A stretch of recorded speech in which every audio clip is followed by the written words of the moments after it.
What's going on, YouTube? Welcome back to another video. Today we are going to be discussing how the sports card market is trending down, but there are still ways that you can make a lot of money flipping cards. So today we are going to be discussing my recent pickups and going over them because these are cards that I really believe in, and more importantly, these are players that I believe in, guys that I think that if you buy now, you can find the opportunity. Maybe it's a month down the line if you're looking at soccer. Maybe it's 2 months after the Euros finish. I've got guys like Jadon Sancho that I'm really excited with and can't wait to watch him in the tournament. And then there's guys that I personally haven't bought into yet, but I think are still possible good investments that you can make. So we're really going to start with my recent purchases. For those of you who have been watching all of my videos, you know what I'm talking about, or what you know how I purchased a lot of these cards. But one of the main guys that I think is a phenomenal buy right now is Jadon Sancho. Now, unfortunately, I do not have the budget to buy his color in PSA 10 formats, but one opportunity that I think you guys can take right now to make a lot of money is trying to cross over cards. Now, in months past, it has been really difficult to cross, let's say, this Trae Young Select Tie-Dye. This is what we call a True Gem Plus, and that means that you have 395 subgrades and then 110 subgrade.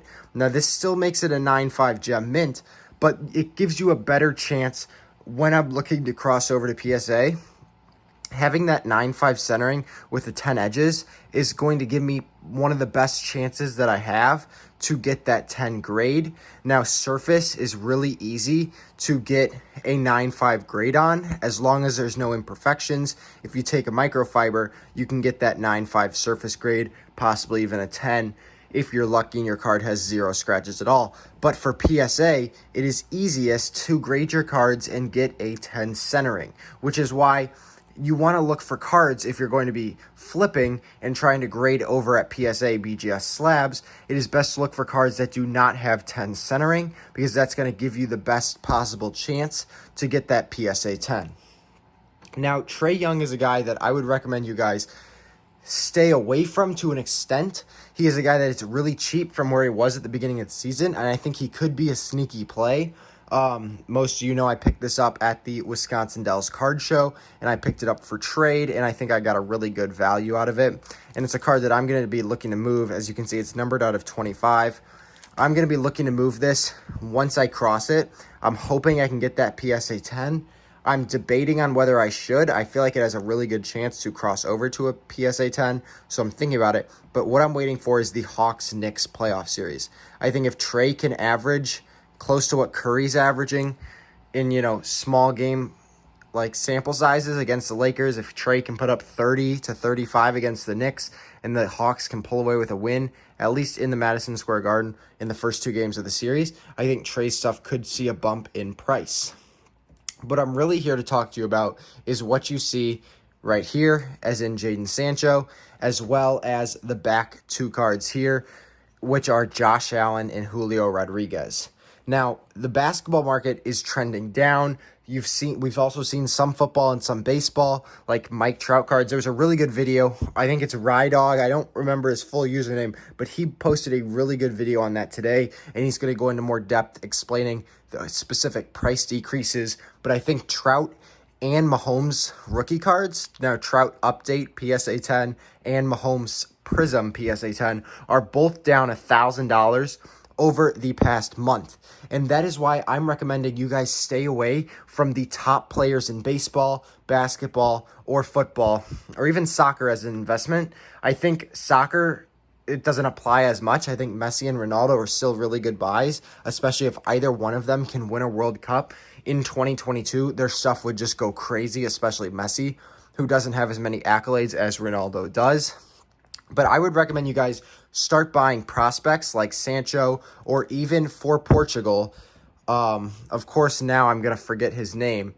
João Felix is a really good buy because of the system fit that he is in. Portugal gets their strikers or forwards a lot of goals, and that's why we've seen Ronaldo have such crazy stat lines throughout his World Cup or Euro appearances. He's getting a lot of goals, whereas his other positions that might be scoring for other teams, like midfielders are not scoring as much. So João Felix is a guy that could receive a bump. But my favorite player to watch is Jadon Sancho. That's why I'm so big on investing in him. I'm trying to work some other deals for him currently, but it's just a matter of, do I want to spend more money going into the Euros, or do I want to wait maybe for a week or so into the tournament to see how England and Sancho does? But Sancho is my number one buy for soccer right now, at least for me personally. That's the guy that I'm looking for. I think João Felix has money to be made. I think Haaland could even, get a bump in price if his national team can find a way to qualify for the World Cup. I think that would always help him. But for soccer, I'm sticking to Jadon Sancho for Dortmund because I think even with a transfer, his stuff's going to receive a bump. Now, for baseball, you guys know, if you watched my most recent video on Julio Rodriguez, the Mariners, in my opinion, are going to be one of the top teams to beat 5 years down the line. They've got so many good prospects, and Noelvi Marte is a guy that is extremely underrated. He's going to hit for average this year as he does. He's going to get close to 400, and I think his cards are extremely inexpensive compared to where they should be for a guy of his quality and his stature hitting-wise. Now, for football, I think the best play right now is players that are young quarterbacks. I'm talking about second-year quarterbacks, and I'm not talking about Herbert at all. I personally think Herbert is a little overrated, and you guys could disagree, but I think Burrow is a smarter investment. I think Burrow has a chance of winning MVP. I think Hurts could, and I'm going to sound crazy for that. And then along with Josh Allen, my guy who's my ride or die this year, I'm putting so much money into him, just anticipating that he's going to win MVP or that the Bills are going to make it to the AFC Championship once again. And so that's who I'm looking for football. I'm still buying Julio Rodriguez. I think he could receive a call-up even late this year. I think he finishes the minor league season as the number one prospect in baseball with his amazing hit tools. I think Wander is going to be called up, and that just leaves room for Julio to shine and become that number one prospect in baseball and receive a bump to all of his prices. Now, Ronald Acuna is a guy that has decreased insane amounts after his extremely hot start. He is now hitting, I think, around 290, and it's just unfortunate for him because it's not that he's not seeing the ball well or he's striking out a lot. It's the fact that he's hitting balls in play, but they're just not falling for hits, and that's just what you see in baseball. It's the game. Sometimes you're just going to go through spurts where you're getting lucky and the balls are just finding a way to get through the infield and sneak in for base hits, or you're going to be unlucky where it's just you're going to hit a great ball, but the outfielder can track it down. And I think that's what Acuna is doing right now, and I don't think his prices should have dropped as a result, but unfortunately they have. That's why I'm still buying him. I think his PSA 9s are a really good buy currently. I think PSA 9 has a lot of value to be made. You can see most of my cards are going to be PSA 9s, and that's because PSA 10s are, no matter who it is, the premium that you're going to pay for a 10, in my opinion, is outrageous. I feel like for certain cards, it's necessary. But then again, for others, you can make more money from a flipping standpoint, flipping those 9s or crossing a BGS 9.5 into hoping for a PSA 10. Another guy, though, that has actually started to shine in his first game back from COVID, Fernando Tatis Jr. went 4 for 4 with a home run and 2 doubles. His average is back up to 270, and nobody's talking about him. They're just thinking he had a bad year because of how poorly he started. I think he's a guy that if he starts to get back on track and Juan Soto starts to get back on track, the sports card market will start to trend upwards, at least for baseball. And that's why I think prospects are the best buy currently. I think they have the most money to be made, especially young guys in the pros. I think prospects, it's really hit or miss. But for the pros, you're buying guys like Tatis and Soto and Acuna while they're down. I think that is the best investment you can make. I'd stay away from players like Mike Trout solely because of the team that is around him. You can see the Angels have the top 2 MVP candidates, and they're still losing games. So that's why I would stay away from them. Jordan Poole, he is a guy that I think could be a pretty good buy for the playoffs, hoping that the Warriors can beat the Grizzlies tomorrow and make it. I think Poole is a guy that you might want to think about investing in as a sneaky X-Factor type player. If you watch the videos, you know I'm extremely high on Jarren Duran. I really like him as a prospect, and I think he is going to be the Red Sox center fielder of the future. DeAndre Hunter's in that same boat as Trae Young. I'm just hoping that they can win a playoff series with him healthy. He had such a good start to the season. I'm hoping his cards can receive a little bit of a bump.